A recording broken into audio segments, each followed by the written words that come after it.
नई दिल्ली नहीं, आप इतनी इररिस्पॉन्सिबली बिहेव नहीं कर सकते आईपीएल के मिड सीजन में। क्या हो गया था दिल्ली, ना आपको पिच समझ में आई, ना आपको माहौल समझ में आया, और शायद आपने उसके चक्कर में अपनी कंसिस्टेंसी को भी गवा दिया। जहां आप पिछले मैचेस में 250 रन चेस करके आ रहे थे, अच्छा परफॉर्म कर रहे थे, आपने जीटी के सामने अच्छा परफॉर्म किया, पंजाब के सामने अच्छा परफॉर्म किया, वहीं आज आपने एक बहुत बड़ी बेसिक मिस्टेक की, वो थी पिच को ना समझ पाने की। चलिए आपने बैटिंग पहले ले भी ली, लेकिन अगर पिच स्लो थी तो वहां पर जरूरत थी किसी एक प्लेयर को टिक करके खेलने की, और शायद उसमें सबसे बड़ी रिस्पॉन्सिबिलिटी बढ़ जाती है केएल राहुल की।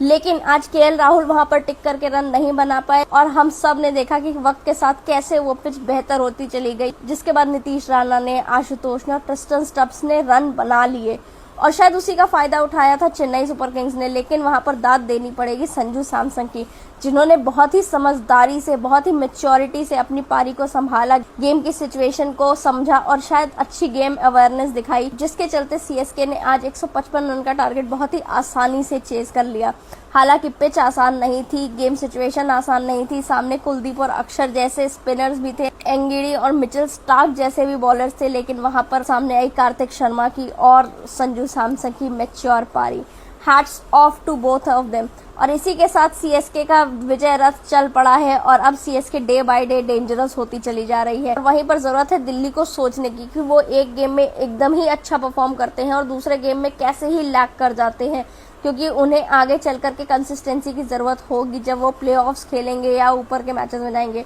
हालांकि मैथमेटिकली सीएसके और दिल्ली दोनों ही अभी प्लेऑफ्स की रेस में शामिल हैं, और वो दोनों ही क्वालिफाई कर सकती हैं प्लेऑफ्स के लिए, जिसमें दिल्ली के चांसेस थोड़े कम और सीएसके के चांसेस थोड़े से बढ़ चुके हैं। इसके साथ जिम्मेदारी बढ़ जाती है टॉप की 4 टीमों को अपने कमबैक करने की, क्योंकि टॉप 4 टीमों को अगर देखा जाए तो वो अपने लास्ट के एक मैचेस हारते हुए आ रहे हैं, स्पेशली पंजाब। तो जरूरत है इन टीमों को कमबैक करने की, क्योंकि सीएसके और जीटी मूड में नजर आ रहे हैं, और अगर सीएसके और जीटी अपने आगे आने वाले मैचेस जीतते हैं तो आईपीएल के पॉइंट्स टेबल में फिर से फेरबदल होगा, और शायद टॉप की 4 टीमों में भी फेरबदल होगा।